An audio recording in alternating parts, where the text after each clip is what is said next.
What is going on, guys? We are back for GPC Season 6. Season 6? Yeah, Season 6.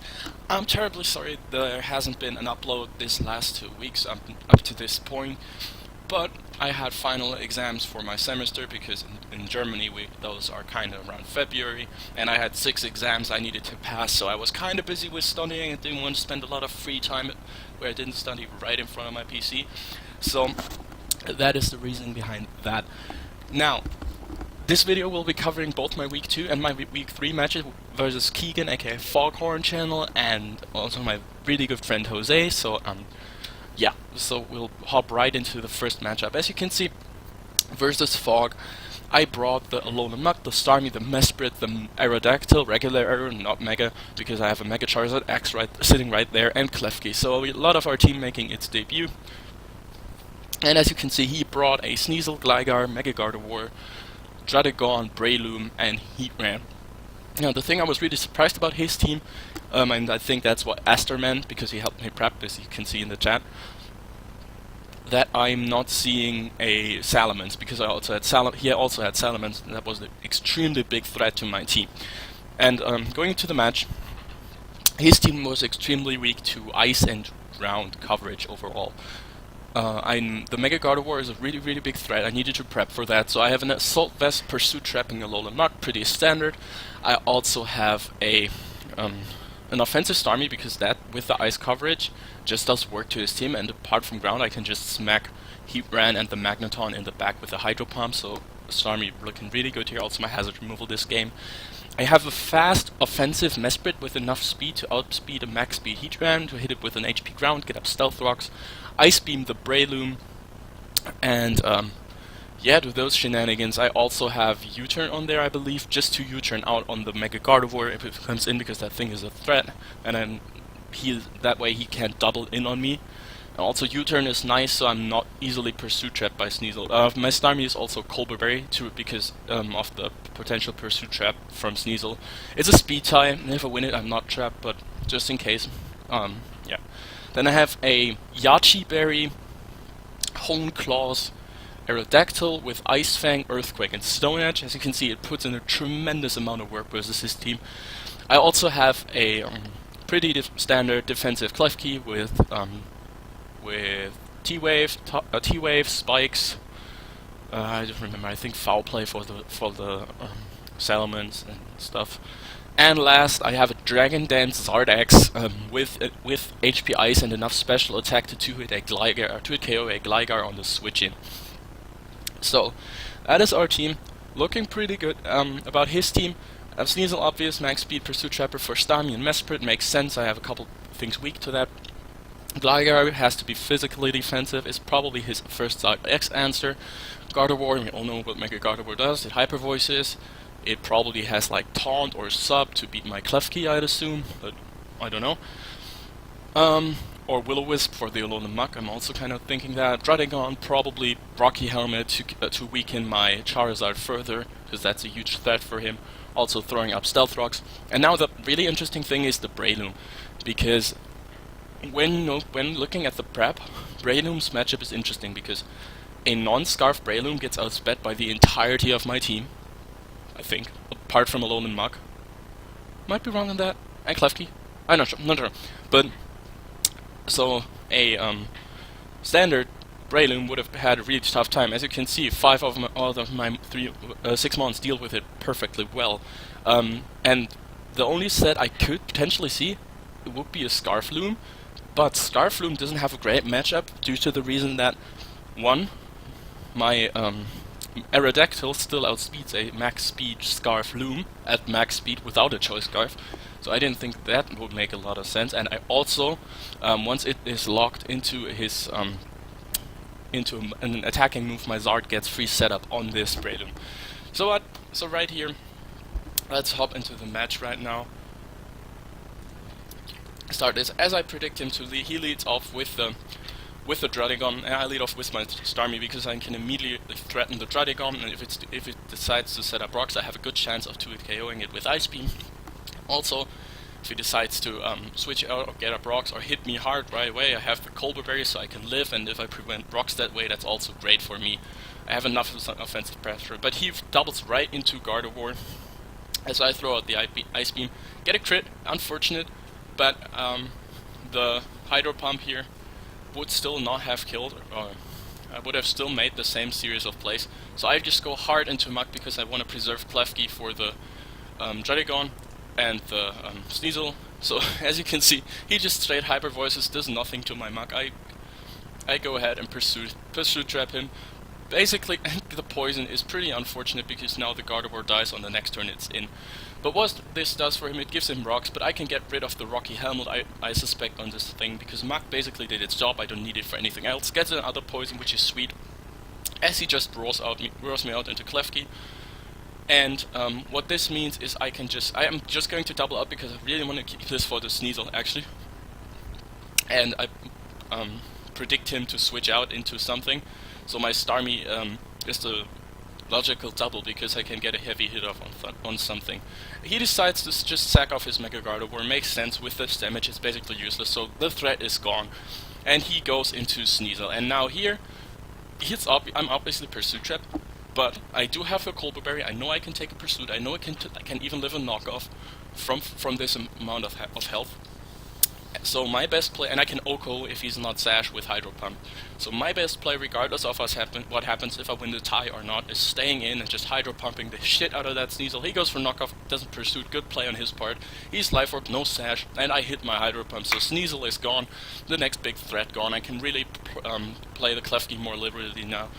Right here, I bring in my Muk as basically a sack. Could have potentially gone Klefki here in hindsight, but I felt like Muk was the safer play in case he was like a sub variant or a poison heal variant. Not sure. And this damage actually tells me that he's max attack, but without a boosting item. So here, I'm already suspecting that this is a Scarf Breloom. I have to check that later on. So I'm just sacking my Muk. No worries, no harm done. Because this leads me right out into my Charizard, and here I just click HP Ice, predicting his hard Gligar switch in. He makes the better play, or the mid-ground play. Sacking his Druddigon, it also takes a lot from this HP Ice, and I'm easily able to 2KO him, even without the poison I would be. So that doesn't matter. Now he has a chance to go hard into Gligar and threaten me out, but he goes into Heatran. And this basically confirms to me that he's either a Shuka Berry Heatran to lift the EQ from my Charizard, or hit me with an Earth Power, or he's a Scarf variant. So what I do, he's not going for a Fire move either way, so I can predict the Earth Power, go into Mesprit, and get up my rocks or gain momentum by U-turning on his team. But realistically, my best play here is just clicking HP Ground to hit the Heatran, because he can't hit me, and if he stays in, if he stays in, well, I need to calm down. I'm tired, sorry. If he stays in and reveals to me that he's not Scarf, I still pop his Shuka Berry for Zard in the back, because that would be like the only thing that makes sense apart from that. And if he doubles out, he's most likely Scarf, and I outspeed both of his remaining, I can hit both of his remaining Pokemon really hard with an Ice Beam from this Mesprit while they can't Oko me back. So what I can do right here is just click Ice Beam. Almost killed the Gligar, unfortunate, but he just goes for U-turn, which basically makes Zard look a lot prettier now. He goes into Heatran, clicks Fire Blast, outspeeds me, confirming to me that he is Choice Scarf. I can just click HP Ground here, let him, and he is locked into the Fire Blast. I know that.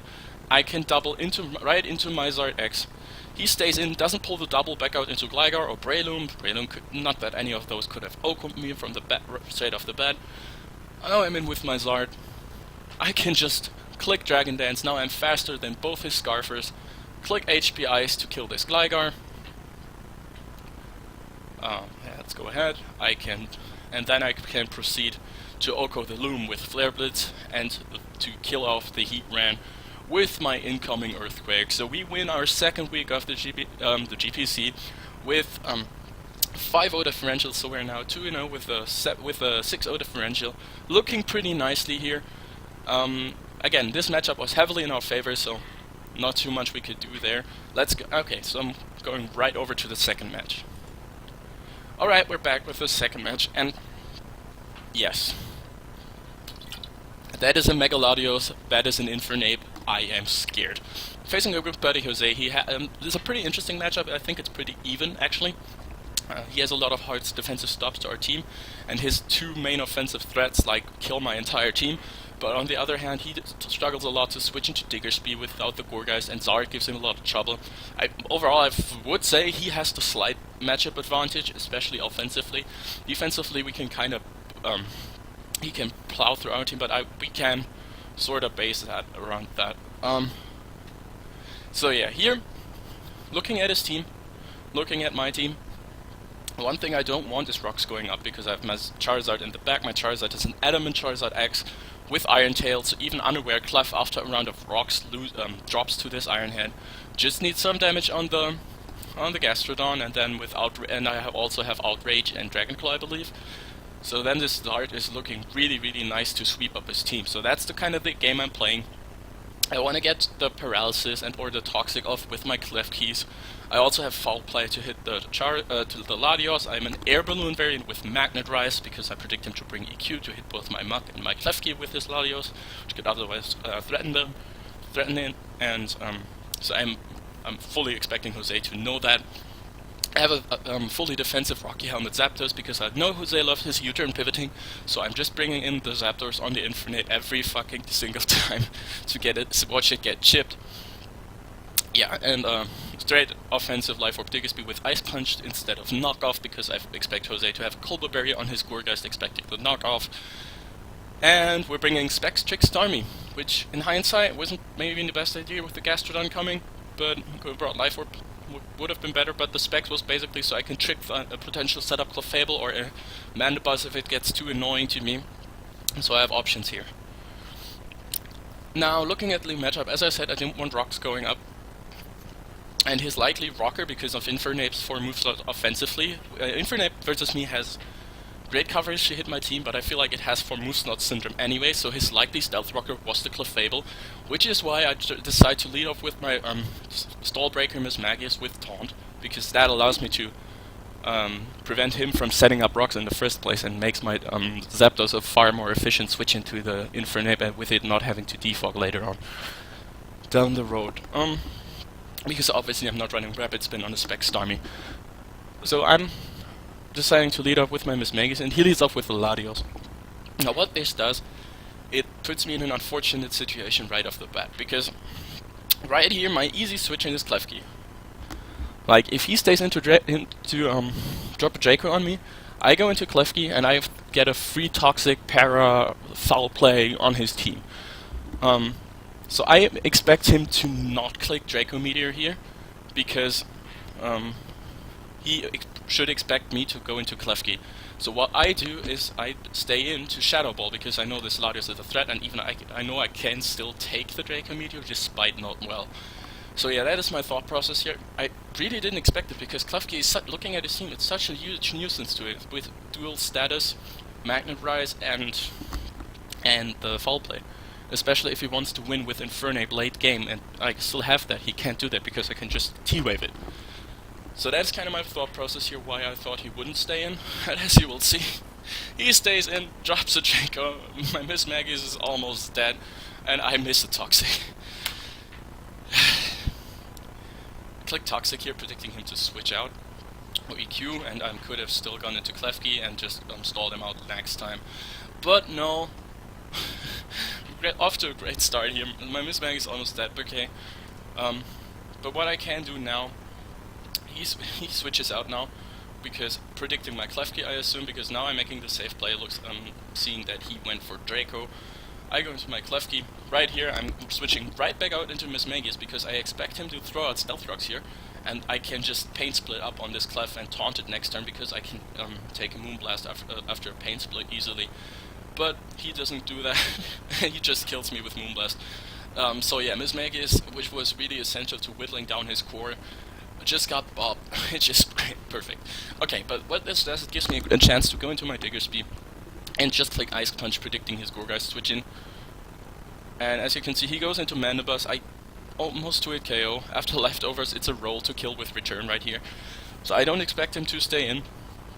but double into Gorga, so I go for Ice Punch again, not for return, but Jose is a Lord and stays in, so yeah, what can I do? Anyway, now he can just threaten me with a foul play and roost up on me, so I'm going right out into my Zapdos. I think I have U-turn on this set, so I go for U-turn, gaining momentum on the Latios. Go into Starmie because I can threaten it with the Specs Ice Beam. He just goes into his Gastrodon, which is his best switch in, but he's leftovers, and I'm like, I could have just Grass Knotted here, but Ice Beam was my overall best play, but as this is in now, I struggle a bit to switch into this. So I decide to just, because I don't want to have my things catch a Scald or a Toxic. Starmie is my most expendable moment in that regard. So I think my logical play can be, he might not know I'm Specs depending on his spread and my spread, so depending on how he did his calcs. So I think my best play is just to stay in, throw out another Ice Beam on the Gastrodon, force it to recover, and then double out into Diggersby on the recover. So that's my play. Watch, I just go for Ice Beam again. I got straight KO the Gorgas, so that is great. But now he knows I'm Specs. He goes into his Infernape, and his best play is just U-turning out because he knows I can't kill him, and that will do a shit ton to my Starmie. And as you can see, Rocky Helmet Zapdos putting out, but that brings him into his Mega Latios, and that thing kills my entire team barring my Klefki. So what am I doing? I'm going into Klefki. He just drops it, he goes for Psychic, pops my Air Balloon, perfectly fine. But since he saw Air Balloon, I assumed Jose would know I have Magnet Rise, because that's the standard set, right? You never bring Air Balloon Klefki just to get in safely on an EQ, because then you have Prankster anyway and can Magnet Rise up. So what I do is predict Jose not to click EQ, because this is the most obvious Magnet Rise of my life. So I suspect him to switch out. But he clicks EQ and almost kills my Klefki. Like, I don't know what his thought process really was. I guess he didn't lose much, but this Klefki was such a huge nuisance to his team that I don't understand why he didn't pressure it more by doubling into Infernape or into the Gastrodon right here. I just go for foul play, predicting something like that, but almost killed, as you can see. Now I'm going for T-Wave, because now with Klefki this low, this Latios can actually just plow through my team from here on out. The only thing I have to revenge it now is my Starmie, and that won't like locking itself into Ice Beam and my Diggersby with Quick Attack. So yeah, I have to T-Wave this so my whole team can take it on better. But we miss. T-Wave nerf and Klefki goes down. So now we have a Mega Latios. We don't have rocks. This Mega Latios can just roost up on the Zapdos and on the Zapdos mostly, and on a locked-in choice locked Starmie. It's not looking great. This thing can just go ahead and basically threaten my entire team and pave the way for Infernape late game. So yeah, this T-Wave miss really hurt us right here. As you can see, I'm going into Diggersby, threatening this with a Quick Attack. He goes out saving it. I'm just going for the Quick Attack because it's a threat. I can't mess around with threats. So I'd go for the Quick Attack. He goes into Gastrodon, means I can get a free return kill here. Gastrodon drops, but what this means is he can just go into Infernape, and at this point I don't know his set. He could be Scarfed, he could be Z-moved. I expect him to have the Mach Punch, by the way, he brought it in. So I'm just going into Zapdos again, because I don't think he's clicking Flare, but he's either clicking Mach Punch or U-turn. So I can get some more chip on this Inferno. Here, that's what I meant. He goes into Mega Latios and he reveals Roost. Roost 3 attacks is his set. I Roost up, predicting his Draco or his Psychic, because I could have gotten a bit of momentum and knowing what his set was here, but he Roosts up, so I'm forced to take another Draco and I just U-turn out. Not the best part, not the worst, because I can still roost up on the Mandy and the Clefable to take on the Infernape late game, so I wasn't worried about that too much. Now I go into Diggersby again, threatening this with a Quick Attack. Going into, I didn't want to go into my Starmie, because Hydro Pump didn't necessarily 2-hit KO the... or did 2-hit KO the Manibus, but Hydro Pump has a tendency to miss, and so I go into Diggersby. Just kick Quick Attack again. Hindsight, I maybe should have gone into Starmie here. Might have been the better play, because I could have just fired off three Hydro Pumps and forced another switch into that. But I go into Diggersby. I know with Zapdos I can take a foul play, and I can just go into it and roost up on this Mandibus right here. Get up, to a comfortable amount of health. He stays in, goes for U-turn, chipping it down. It's not parastatic, which shouldn't matter too much. But the U-turn on the Mandibus is really unfortunate because this gives him another free switch into the Latios. So yeah. Now, next play I don't really understand. Right here, as you'll see, I go into my Stormy on the Mega Latios predicting a Psychic, because nothing on my team wants to really take Psychics to the face, and what I assumed he would just spam Psychic or Roost Up, but what he does instead is, as you will see, goes for a Draco Meteor. And this play didn't make sense to me at all, because at -2 we don't have to make our first turn, so this is potential setup opportunity for my Charizard, and he has to know I'm adamant, and he has to expect something to hit the Clef, or like, even if he hits me again, I can sub up the next time, so I don't really get this play. So I would think he is forced out 100% here, and my best play is to stay unmega'd and just click Flare Blitz to kill this, because I might not be able to, I might not be able to OHKO the Clef from full. So, but I think it's a roll too. So what I thought was he would go hard Clef here, so I can just get the chip damage if I need to set up the second time. But no, he stays in again, which means I take another Draco, and I take a Draco, and this is basically GG, because now with the Mandibus right in front of me, I'm forced out into my Zapdos. He just foul plays again, makes the safe play in front of the Zard, which is a good play. I T-Bolt here, predicting him to maybe go into Clef or trying to Roost Up on me. He goes into Infernape. I just sack off my Zapdos with the Flare Blitz damage. Yeah, and then I go into Digger Speed. Scout. I played this endgame kind of poorly, I have to admit. Let's go one turn back. I can probably explain my reasoning a bit better. Now right here, I'm like, how can I win this game? If his Infernape is Scarf doesn't have Mach Punch, I can win this game. Unlikely, but a possibility. I can win this game if I get 20% off on the Clefable. I can win this game. I can win this game with Zard as a setup, or yeah, I need like 10%, 20% off on the Clefable, or with the Infernape not being, whatchamacallit, either not having Earthquake or not having Mach Punch. So yeah, with the Zapdos now, I can Roost Up, which would be the safe play considering the Infernape can come in, but then this Mandibus can Roost Up on me, and Zard has no chance to OHKO the Mandibus even at +1 without locking itself into Outrage, which would have basically made my Zard useless because it can just go Clef after and kill me. So what I do is T-Bolt here. Maybe my better play would have been U-turn, but if he went for a foul play, I also choked away all chances because I didn't have Roost on Zard here. He makes a good play, keeps up pressure, goes into Infernape. Now he goes for Flare Blitz. And right here, I make the poor play of going into Digger Speed, because I was like, if he doesn't act much, I can win right here. What I should have done instead is assumed he has Mach Punch and try to set up with Zard, or get a hit off with Zard. If I go Zard here, stay in regular, so his close combat isn't doing much, Flare Blitz isn't killing. If he doesn't have Stone Edge, he can't really hit me, because I already showed U-turn, and I'm expecting his last move to be Stone Edge, but if not, I should have made the assumption go into Zard here, and just clicked something to kill this with, because if I click Outrage, and he goes to Clef, I don't really lose much, because I will be not locked in anymore and can just Iron Tail this.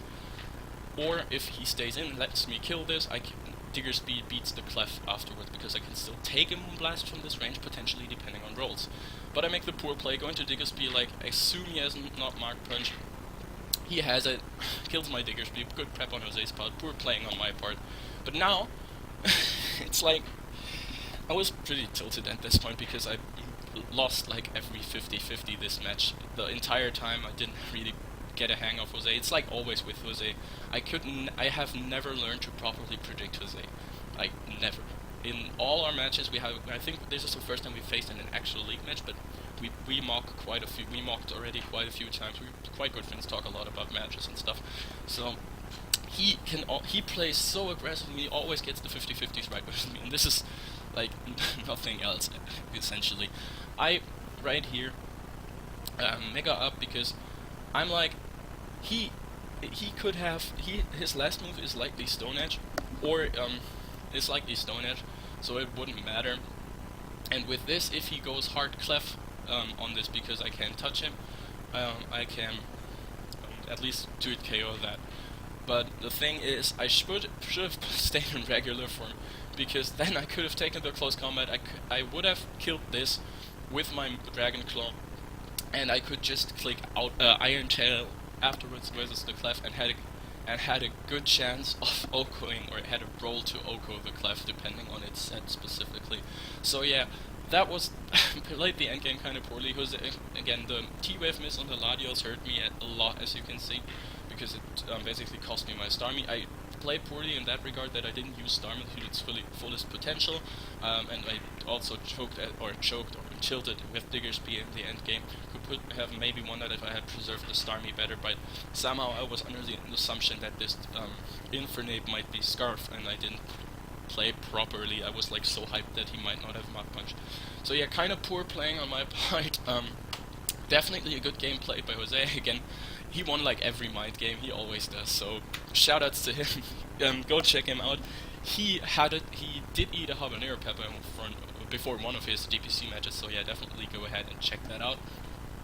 But that's gonna be it for us. Next week we're going to take on Jar, and there's a break week, and after that week we're going to take on Jar and his Toronto Lincoln Staraptors. Decide fucking team name, Lincoln Starmies, whatever. I have no clue what he's using for this league. So that's gonna be a hype match. It's a long-term friend, one of our longest friends in the Pokemon community, one of our best friends in the Pokemon community as well. Really solid draft player.